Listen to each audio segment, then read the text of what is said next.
అలా మనకి ఆ జ్ఞానాన్ని తెలియపరచడానికి, కలి ప్రభావముతో మానవులందరూ కొట్టుకుని పోకుండా ఉండడానికి, మానవుడికి భక్తిని, జ్ఞానాన్ని, వైరాగ్యాన్ని కలిగించి ముక్తి మార్గాలను చూపించడానికి వచ్చినటువంటి అద్భుత అవతారమే భగవాన్ శ్రీ సత్యసాయి బాబా వారి అవతారం.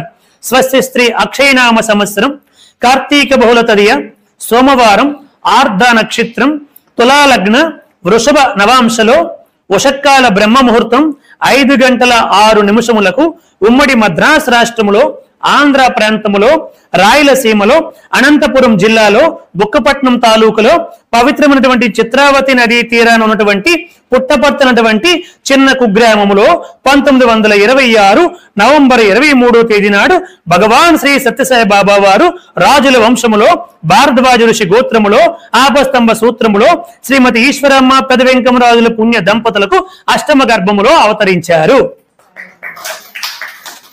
జై బోలో భగవాన్ శ్రీ సత్యసాయి బాబాజీకి. అలా స్వామివారు అవతరించినప్పుడే, అవతారానికి పూర్వమే స్వామివారు ఆ ఈశ్వరమ్మ గారి గర్భములో ఉండేటప్పుడే ప్రతి నిత్యము కూడా ఆవిడికి అనేక రకాలైనటువంటి దివ్యమైనటువంటి అనుభూతులు కలుగుతూ ఉండేవి. దివ్యమైనటువంటి స్వప్నాలన్నీ కూడా వస్తూ ఉండేవి.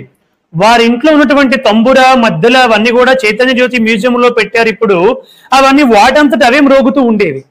ఏమిటబ్బా ఇవన్నీ ఎలా మ్రోగుతున్నాయి అని చెప్పి వీళ్ళంతా ఆశ్చర్యపోతూ ఉండేవారు.